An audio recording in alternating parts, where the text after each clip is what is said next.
大家好，欢迎回来。今天有一个数字呢，我一直忘不掉，40%。全世界呢，每10个癌症呢，就有4个其实是可以预防的。你遗传到的那种癌症呢，其实只占一小部分。大部分的癌症呢，不是一瞬间发生的，它是一个过程，慢慢累积10年、20年这样长出来。一个这么慢的过程呢，其实代表中间有很多机会可以让你插手。所以今天这支影片呢，要讲的就是你可以掌控的那一部分。我想请你边看边做一件事，从0开始数。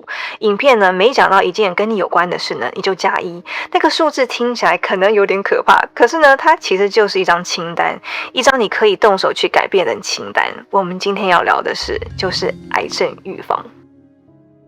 今年2月，世界卫生组织旗下的国际癌症研究机构呢 IARC 发表了一份研究，这不是一般的研究，是史上最大的一份，36种癌症，185个国家，30种我们已经知道可以改变的因素，而且它是第一份把我们一个平常都忽略的东西算进去的研究——感染。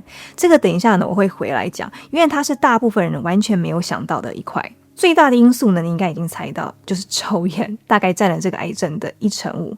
这个你可能早就知道，但是呢，受害者不是只有抽烟的人，飘到旁边那个人身上的二手烟，伤害是一样的，而且开窗也没有什么太大用处，那些微粒太小了，开窗根本挡不住。这些癌症呢，大部分都要超过10年才会形成，听起来很可怕，可是你反过来想，10年是一段很长的时间，长到足够可以让你提早抓到它。一定看过这种状况，一个女生呢，这辈子没有碰过一根烟，结果呢，被诊断出肺癌。实际上是怎么回事呢？每一次油倒进热锅呢，开始冒烟，它就会释放出很细的微粒，飘到空气里。你把它们吸进去，它们就会跑到你肺部最小的那个气囊最深的地方，直到你的肺呢很难把它们清出来，然后它们就卡在那里。你的肺呢，会做任何组织在长期刺激时呢都会做的事，它会一直处在轻微发炎的状态。你气管内壁的细胞呢，会为了修复自己，就会一直不停的分裂，而每一次细胞复制自己呢 ，DNA 就有可能有一点几率会出错，这样搞了几年呢，错误就会越叠越多。这就是为什么亚洲那些从来不会抽烟的女性呢，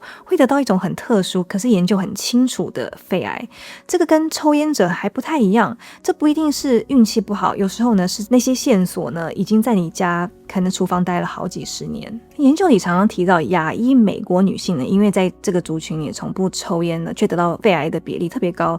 这并不代表说只有亚洲人会这样，是说呢这个现象在这个族群里面显得特别的明显。在华裔还有印度裔美国女性呢，这个比例甚至高达了80%。好，那我们讲好消息，因为这一块呢是你可以做的，而且没有一件是难的。油呢在还没有热之前就先把抽油烟机打开，不是等到看到烟才打开。如果可以的话呢，尽量用那种会把油烟排到室外的抽油烟机，因为这才是真的把油烟微粒呢带走，而不是只是在你的厨房里面绕一圈而已。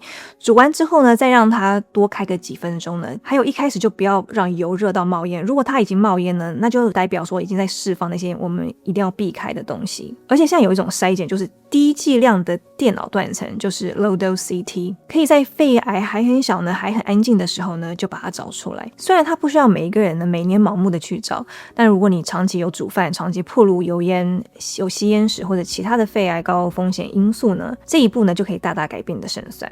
但是抽烟呢，到现在还是肺癌最大的原因啦，这个是没有变。可是呢，它不是故事的全部。老实说啊，我自己知道这件事情以后啊，煮饭的方式呢是彻底改变。我以前都是等到那个油快要哭着求饶的时候呢，我才去开那个抽油烟机。但是现在呢，那是我进厨房的第一件事情。我的厨房虽然变长了呢，但是我觉得是值得的。你们数字还在数吗？接下来呢，是我们每一次都会先卖个关子的，因为几乎没有很多人知道。现在这个当下呢，全世界大概有1半的人呢，胃壁里面呢带着一种细菌，而这个细菌被归类为确定会致癌，跟烟草是同一个等级。可是呢，带着它的人呢，大部分的人却不知道。还记得我说那些你完全没有想到的感染吗？就是这个一种你会被传染的癌症呢，不是来自于你的基因，而是来自一只细菌。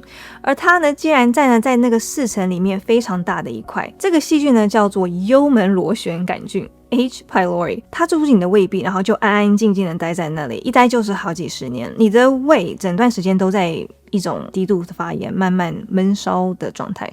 慢慢的呢，胃壁它改变，它变薄，在少数人身上呢，这些改变呢会一直走下去，一直变到癌症。我为什么会带着希望在讲这个，而不是让你害怕？是因为它是很慢的，是一阶一阶发生的，就是代表说中间有好几年你可以把它挡下来。有一件事情会让它更严重，就是长期吃的很咸呢，很多加工啊，就是这种很咸加工的食物会伤害同一块胃壁，等于是在帮这些细菌做事。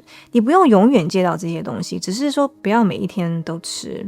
那如果你完全没感觉，好端端的呢，你的医生也不会没事叫你去验。但是如果是有长期一直缠着你的，可能消化不良啊，或者是你家族有胃的病史，或者是你住在这个细菌特别常见的地区呢，医生就会可能安排你例行检查。所以你该做的是这样。如果刚刚讲的听起来有点像你呢，有一些很简单的检查，像是吹一口气的呼吸测试啊，或者是验一个粪便，就能告诉你医生呢，你身上有没有带这个菌。我觉得这个是整个癌症预防里面最干净利落的胜利之一。接下来呢，我想要讲一个对台湾特别有关系的例子。在台湾呢， B 型肝炎呢与肝癌在历史上呢一直有很深的影响。1980年代呢，台湾成为全世界第一个就是帮所有新生儿呢全面施打 B 型肝炎疫苗的国家。新英格兰的医学期刊呢，其实发表这份研究，追踪了这个政策的结果，大概10年之内呢，儿童的 B 型肝炎带原率从接近1%掉到不到1%。同一段时间呢，儿童肝癌的发生率呢下降了超过70%。所以呢，台湾这比较年轻的这几代呢， B 型肝炎的感染率低很多。可是呢，在这个疫苗政策之前出生的人呢，被感染的几率就比较高，而且很多人呢根本不知道自己的状况。B 型肝炎呢可能会造成长期的肝脏发炎，而且常常要到比较后期都不会有明显的症状，也就是说它可能是默默的进展，却没有什么清楚的警讯。一个抽血检查呢就能知道一个人是不是有 B 型肝炎，已经有抗体还是从来没有接触过。如果是已经感染的人呢，现在是有医疗上的管理还有追踪可以做。如果是没有抗体的人呢，打疫苗是一个可以考虑的预防方式。那对于有 B 型肝炎的人来说呢，喝酒可能会增加肝脏受损的风险。肝癌在某些族群里呢，常常会被当成是躲不掉的。可是现在我们知道 B 型肝炎呢是一个可以被检查出来也可以被管理的风险因子。那接下来我要讲快一点，再讲3个那份研究点出来的因素，其中一个就是酒精，这是3大因素里的第3个，也是大家最不想要承认的一个。讲到癌症呢，没有任何一个量呢是对你有保护作用的，就算是适量喝的也是会累积的。它在你的身体分解酒精的时候呢，会产生一种化合物呢，会直接伤害你的 DNA。 机制呢就这么简单，你不用永远戒掉，只是说别再跟自己说每天1杯呢就是养生。还有多余的体重，身上多带一点脂肪呢，会让你的身体一直处在一种低度持续的发炎，荷尔蒙呢也会跟着跑掉，而这种环境呢会悄悄的对有几种癌症呢很有利。那这种发炎呢，你应该听我讲过，其实是同一套机器，只是呢指向不同的方向。再来，空气污染，这个呢不是你选的。家里呢保持空气通风，空气差的时候尽量戴个口罩，注意你自己家里面的空气品质，不是只看外面而已。3个因素，3个你可以抓住的小把手。那还有一种癌症呢，你们应该听过，就是子宫颈癌，因为它几乎完全是由一个叫做 HPV 的病毒引起的。这个呢也是我们已经知道能够预防的癌症了，在这个检查就可以在它变化还没有变危险之前呢，就可以远远的抓到它，就是子宫颈膜片。还有 HPV 的 DNA 检测呢，疫苗可以预防感染。这个不是延缓哦，这个是挡下来。接下来是我自己想的最多的一个，也是科学最不明确的一个，它不在这个研究里面列进去的因素。那我要讲就是压力。那压力它不是像这种烟草那样的致癌物，可是我却注意到一件事情，而且我没有办法假装没有看到，因为我看到好多人有癌症的人呢，可能都背着好多年的沉重的压力或者是忧郁。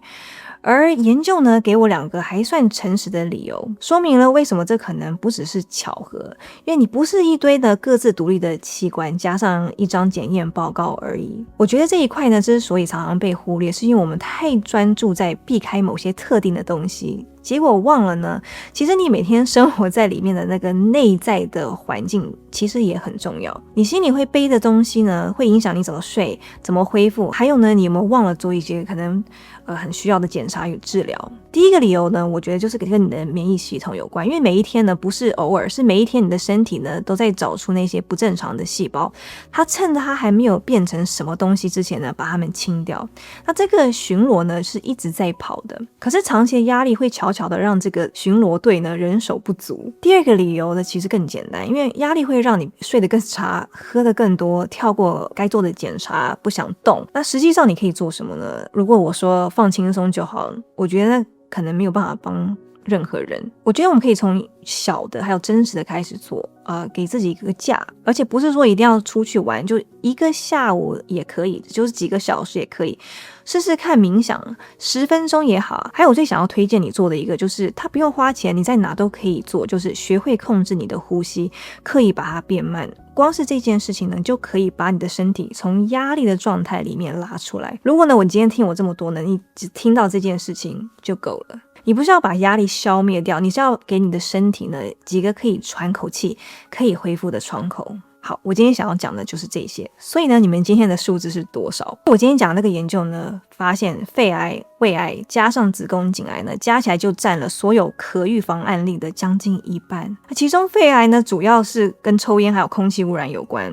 给你一个概念，就是所有可预防的原因加起来呢，一年大概对应到700万个癌症案例。你不需要一次全部都改变，你只要先动一件事情。40%这个数字呢，不是跟运气有关，你没有得选的呢是基因，这个其实只是癌症里的一小部分，剩下呢是你每天过的那些日历，你用什么东西煮饭，然后你身上背什么，你去检查了什么，你有没有好好让自己休息。好，我今天讲完了，这个是一个蛮大的一个 topic， 我希望呢我把能够 cover 的呢都讲了。如果喜欢影片的话呢，不要忘记按赞，然后订阅，开启你的小铃铛，所以你不会 miss 掉我任何影片。